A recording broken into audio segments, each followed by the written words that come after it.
విలాస్ జంబులో ఉన్నారు. తాను ఎన్నో పాయింట్స్ నా పక్కనే ఉండి అన్నీ స్ట్రాంగ్గా రాసుకుంటున్నారు. దాన్ని బట్టే తెలుస్తుంది తను ఎంత ఇంట్రెస్టెడో బీజేపీకి. తనకి అవగాహన కానీ యంగ్ ప్లస్ చాలా బీజేపీలో చాలా స్ట్రాంగ్గా ఉంటారు. ఇక్కడ ఇండియా నుంచి ఎవరు వచ్చినా బీజేపీ తరఫున ప్రతి ఫంక్షన్కి నేను చూస్తూ ఉంటాను. చాలా సంవత్సరాలు బట్టి యాక్టివ్గా పాల్గొంటూ ఉంటారు. అందరినీ కోఆర్డినేట్ చేసుకుంటూ ఇక్కడ వెళ్తారు.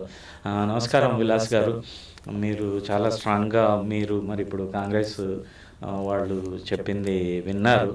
మరి దానికి కౌంటర్గా మీరు పాయింట్స్ రాసుకున్నారు. మరి దానికి ఎలా ప్రతిస్పందిస్తారు? మీ జవాబు ఏంటి దాని గురించి? థ్యాంక్ యూ ఆనంద్ గారు. ముఖ్యంగా ఆనంద్ గారు, మీరు ఇంతమందికి ఇంట్రడక్షన్ ఇచ్చినప్పుడు చాలా చక్కగా ఇచ్చారు. జేఎస్డబ్ల్యూ ఇంటర్నేషనల్ టీవీ, తర్వాత యూబ్లెట్ మన జగదీష్ గారు, వీరందరూ మీరు మంచి ప్రోత్సాహంతో మీడియాలో న్యూట్రాలిటీ ఉండాలి, రైట్ ఐడియాస్, ప్రజలు ఏమనుకుంటున్నారు నిక్కచ్చిగా వెళ్ళాలనే మీ సదుద్దేశాన్ని ఆనంద్ గారికి మరియు మన జగదీష్ గారికి కంగ్రాచులేషన్ చెప్తున్నాను. గుడ్ జాబ్ అండి. ఈరోజు తెలంగాణ ఎలక్షన్స్ గురించి మీరు కూడా చక్కటి డిస్కషన్ పెట్టాలన్నది మీ ఉద్దేశం. ఇప్పుడు ఎలక్షన్స్ జరుగుతున్నాయి, తెలంగాణలో ఎలా ఉంది అనే దాని మీద ఇంతకుముందుకు మన రావు గారు మాట్లాడుతూ సో వారు ఒకటే మాట చెప్పారు, అవినీతి గురించి వారు మాట్లాడడము చాలా హాస్యాస్పదం. ఎందుకంటే బిఫోర్ ఇండిపెండెన్స్ అప్పుడు కాంగ్రెస్ ఉంది, అది వాస్తవం, అది గాంధీ కాంగ్రెస్. తర్వాత ఉన్న వాళ్ళంతా నకిలీ కాంగ్రెస్. మీరు ఏ కాంగ్రెస్ తీసుకున్నా, రాజీవ్ గాంధీ తీసుకున్నా, నెహ్రూని తీసుకున్నా, వాళ్ళంతా అసలు గాంధీలు గారు. వీళ్ళంతా పేరుకే లాస్ట్ గాంధీ.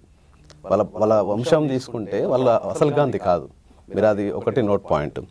సో అధికారులు అన్నారండి, మేము అధికారులని మళ్ళీ మార్చలేదు, వాళ్ళు రాగానే మార్చడాలు అలా లేదు. మేము అదే అధికారులతోటి అదే సిస్టమ్ తోటి పనిచేస్తున్నాము. అదే దాంతో ఈ 10 ఏళ్లలో చూస్తే డెవలప్మెంట్ చూడండి. మీరు రోడ్లు తీసుకోండి, ఇంతమందికి పర్ డే 8 కిలోమీటర్లు పర్ డే ఉండేది, ఈరోజు 45 కిలోమీటర్స్ పర్ డే వస్తుంది. 45 కిలోమీటర్స్ పర్ డే అంటే ఎంత అభివృద్ధి అనేది. రోడ్స్ ఏ దేశం కానీ ఏ రాష్ట్రం కానీ అభివృద్ధి చెందిన ప్రపంచ దేశంలో, ఈవెన్ ఈరోజు అమెరికా తీసుకున్న, ముఖ్యంగా ఎందుకంటే రోడ్డు వ్యవస్థ, రోడ్డు బాగుంటే ఎలాంటి ట్రావెలింగ్ కానీ ట్రాన్స్పోర్టేషన్ కానీ ఏదైనా పంటలు పండించినా ఏదైనా వాణిజ్య వ్యాపార సంబంధాలు వెళ్ళాలన్నా కూడా రోడ్డు వ్యవస్థ బాగుండాలి. ఈరోజు అమెరికాకు వచ్చినాక విశాలమైన రోడ్లు ఉన్నాయి. అదే concept national highway roads is a good example for that. National highway roads ఎంత పెంపొందాయి అంటే లాస్ట్ టైం వేసిన దానికి ఈ రోజుకి చాలా ఉన్నాయి. ఈవెన్ జమ్మూ కాశ్మీర్లో తీసుకున్నా కూడా మనం నేషనల్ హైవే రోడ్స్ ఉన్నాం. కాంగ్రెస్ వాళ్ళు వచ్చినప్పుడు వాళ్ళు ఎంతసేపు మత రాజకీయాలు ఒక వర్గానికి వైపే మాట్లాడుతూ రాజకీయాలు చేస్తారు. ఎగ్జాంపుల్ చెప్పాలంటే మీకు తెలుసు, అయోధ్యలో రామ మందిరం ఇష్యూ తీసుకోండి. December 6th వస్తుందంటే ఒక భయానక వాతావరణం ఉండేది. తర్వాత హైదరాబాద్లో తీసుకుంటే అల్లర్లు కానీ బాంబులు కానీ ఎక్కడ ఎప్పుడు పేలుతాయో కూడా తెలియని రీసెంట్ కూడా మనం చూసాం ఎన్నోసార్లు కాంగ్రెస్ పాలిత రాష్ట్రాల్లో కానీ కాంగ్రెస్ వాళ్ళు. ఈరోజు ఎవరన్నా దేశద్రోహి కానీ ఎవరైనా రావాలంటే భయపడుతున్నారు, బాంబులు వేయాలంటే భయపడుతున్నారు. సో అలాంటి ప్రొటెక్షన్ మనకి ఈరోజు భారతదేశం ఇస్తున్నది. ఎక్కడ ప్రపంచ దేశాలలో 3వ ప్రపంచ యుద్ధం రావాలన్నా కూడా మనం ఈరోజు రాకుండా ఆపుతున్నాం. ఇప్పుడు రష్యా ఉక్రెయిన్ తీసుకోండి, ఇంకొకటి తీసుకోండి, ఎక్కడ యుద్ధం జరిగినా కూడా మనం ఫ్లైట్లు అక్కడి నుంచి సురక్షితంగా మన పీపుల్ని తీసుకొచ్చేటువంటి కెపాసిటీకి మనం వెళ్ళాం. ఒక రోజు మొత్తం ఆపిచ్చి ఫ్లైట్స్ వెళ్ళిన తర్వాతనే రష్యా కానీ ఉక్రెయిన్ కానీ తీసుకొచ్చినటువంటి నేను చిన్న ఎగ్జాంపుల్ చెప్పదలుచుకున్నాను. ఇక వాట్సాప్ ఫేక్ యూనివర్సిటీ అంటున్నారు. ఎంత వాట్సాప్ ఫేక్ యూనివర్సిటీ అంటే వీళ్ళు చేసిన 65 ఏళ్ళ దోపిడీ 2G స్కాముల గురించి చెప్పాలనుకుంటే ABCD నుంచి తీసుకురావచ్చు. అన్ని స్కాములు వాళ్ళు చేస్తున్నారు. ఈ 10 ఏళ్లలో ఎలాంటి స్కామ్ లేనటువంటి ఏకైక మంచి పాలన అంటే అది మోడీ గారు బీజేపీ ప్రభుత్వమే చేసింది. దాన్ని నేను అది చెప్పగలుగుతాను. ఫేక్ వీడియో గురించి చెప్పాలంటే ఈ మధ్యలో అమిత్ షా గారు మాట్లాడినటువంటి రిజర్వేషన్ల గురించి ఏదైతే మాట్లాడారో, అసలు రిజర్వేషన్లు ఎత్తేయడం అనేది అసలు అది సంబంధం లేనే లేదు. ఓకే, మేము అడిగేది 400 సీట్లు రావాలంటే మేము చేసిన మెజారిటీ సీట్లు. ఇప్పుడు ప్రోగ్రెస్ కార్డ్ ఒక రిపోర్ట్ ఉంటుంది. ఆ ప్రోగ్రెస్ రిపోర్ట్ ఏంటంటే every time exam quarterly, half yearly, yearly పెట్టినప్పుడు ప్రతిసారి మార్కులు ఎక్కువ రావాలనుకుంటాం. మేము కూడా ఏంటంటే ఎంపీ సీట్లు ఎక్కువ రావాలన్న ఉద్దేశంతో ఒక నినాదంతో వెళ్తున్నాం. వీళ్ళు ఏమంటారు, రాజ్యాంగాన్ని మారుస్తారు, అది మారుస్తారు అని చెప్పేసి అన్నారు. దాన్ని ఆ ఫేక్ వీడియోని తెలంగాణ సీఎం రేవంత్ రెడ్డి గారు ఎడిట్ చేసి ఆయన ఫేస్బుక్లో ఆయన సోషల్ మీడియాలో పెట్టుకున్నారు. వీళ్ళు మాకు వాట్సాప్ యూనివర్సిటీ గురించి చెప్తున్నారు. ఫస్ట్ చేసేదంతా వాట్సాప్ యూనివర్సిటీ అంతా వీళ్ళు, తర్వాత బీఆర్ఎస్. ఇంతకుముందు చూస్తారు గత 10 ఏళ్ళు చూసుకుంటే బీఆర్ఎస్ కూడా అదే అవినీతిలో ఉంది. ఈరోజు కవిత గారు కూడా జైలుకి వెళ్ళిన విషయం తెలిసింది. ఈరోజు బెయిల్ రానటువంటి పరిస్థితి. జడ్జి గారు కూడా ఆమె అవినీతిని చూసి కూడా ఆశ్చర్యపోయినటువంటి ఇప్పటివరకు ఒక బెయిల్ రాకుండా చూస్తున్నారు.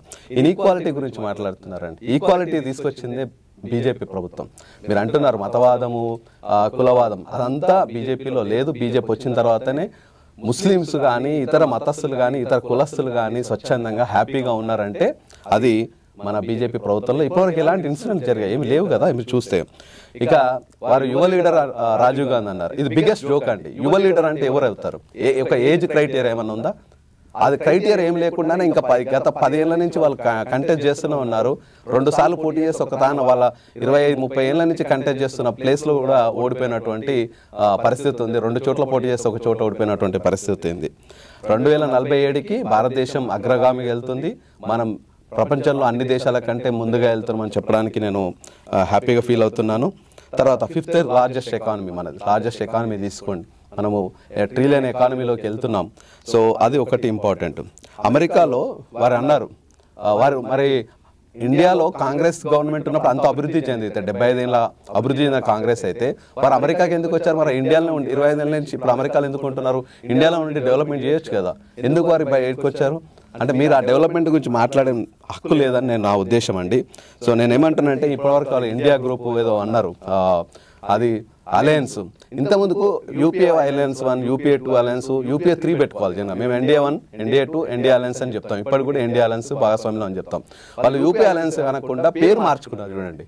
అంటే అందులో ఎవరుంటారో ఎవరు, అది గంతుల పొడక, అంటే అది ఒక ఐక్యత లేనటువంటి దానిలో ఎవరు ఉంటారో ఎవరు పోతారో కూడా ఇప్పటికి కూడా వాళ్ళకి తెలియదు. ఇదంతా నేను ఒకటే మాట చెప్తున్నాను, 3వ మోడీ గారు ఎన్నిక అవ్వాలి, భారతదేశం సుభిక్షంగా ఉండాలి. ఇప్పటివరకు విప్లవాత్మకమైనటువంటి చర్యలు ఎన్నో తీసుకున్నారు. అయోధ్య రామ మందిరం తీసుకోండి, ఆర్టికల్ 360 తీసుకోండి, ట్రిపుల్ తలాక్ తీసుకోండి. కులమతాలకు అతీతంగా పనిచేస్తున్నటువంటి అభివృద్ధి ధ్యేయంగా మనం పనిచేస్తున్నాము. ఇంకా ఎకానమీ కానీ ప్రపంచంలో అన్ని దేశాల్లో డెవలప్ చేయాలి, భారతదేశం అభివృద్ధిలోనే మా ఉద్దేశం అండి. Thank you.